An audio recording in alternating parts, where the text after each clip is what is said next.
బులెటిన్లో breaking news చూస్తున్నాం. లోక్సభ ప్రతిపక్ష నేత వైనాడు కాంగ్రెస్ ఎంపీ రాహుల్ గాంధీకి జార్ఖండ్లోని Chaibasa MP MLA court non bailable warrant జారీ చేసింది.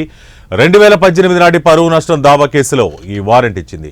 ఇక జూన్ 26న వ్యక్తిగతంగా కోర్టు ఎదుట హాజరు కావాలని రాహుల్ గాంధీకి ఆదేశాలు జారీ చేసింది. ఈ కేసులో వ్యక్తిగత హాజరు నుంచి మినహాయింపు కోరుతూ రాహుల్ గాంధీ తరపు న్యాయవాది దాఖలు చేసిన పిటిషన్ను కోర్టు తిరస్కరించింది.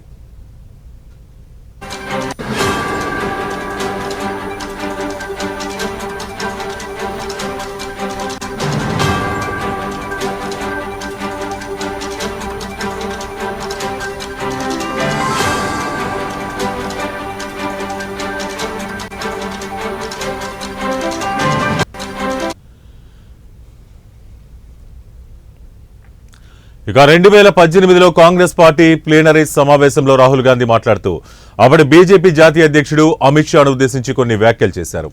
హత్య కేసులో ఆరోపణలు ఎదుర్కొంటున్న వ్యక్తి కూడా బీజేపీకి అధ్యక్షుడు కాగలడని రాహుల్ వ్యాఖ్యానించినట్లు ఆరోపణలున్నాయి. ఈ వ్యాఖ్యలు బీజేపీ కార్యకర్తలందరినీ అవమానించేలా ఉన్నాయని, పరువు నష్టం కలిగించాయని ఆరోపిస్తూ బీజేపీ నేత ప్రతాప్ కతియార్ 2018 జూలై 9న చైబాసా చీఫ్ జ్యుడిషియల్ మేజిస్ట్రేట్ కోర్టులో పిటిషన్ దాఖలు చేశారు.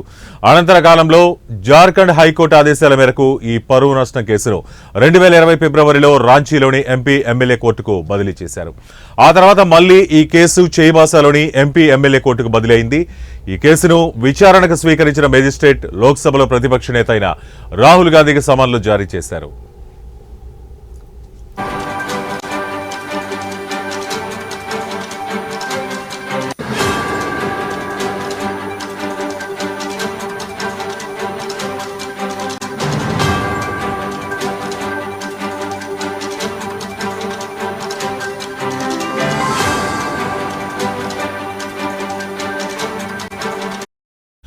కోర్టు పలుమార్లు సమన్లు జారీ చేసినప్పటికీ రాహుల్ గాంధీ విచారణకు హాజరు కాలేదు. దీంతో తొలుత ఆయనపై బెయిలబుల్ వారెంట్ జారీ అయింది. ఈ వారెంట్పై స్టే విధించాలని కోరుతూ రాహుల్ గాంధీ జార్ఖండ్ హైకోర్టును ఆశ్రయించారు.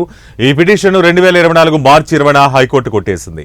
అనంతరం వ్యక్తిగత హాజరు నుంచి మినహాయింపు కోరుతూ రాహుల్ గాంధీ చేసిన పిటిషన్ను కూడా చైబాసా కోర్టు తిరస్కరించింది. తాజాగా ఈ విషయంలో కఠినంగా వ్యవహరించిన ప్రత్యేక న్యాయస్థానం నాన్ బెయిలబుల్ వారెంట్ జారీ చేస్తూ జూన్ 26న విచారణకు హాజరు కావాలని ఆదేశించింది.